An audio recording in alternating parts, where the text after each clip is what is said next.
Alright, on number 2, if quadrilateral Q is a scale copy of quadrilateral P created with a scale factor of 3, what is the perimeter of Q? So we know Q is 3 times as big because my scale factor is 3.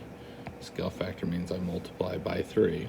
So I can find the perimeter of P and then multiply that by 3. So remember, to find the perimeter, we just add up all the sides. We go 7 plus 15 plus 15 plus 25.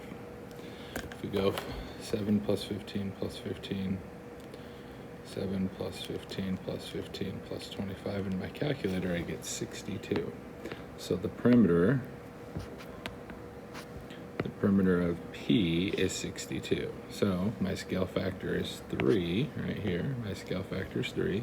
So I just need to go 62 times 3 to figure out the perimeter of Q. And I get 186.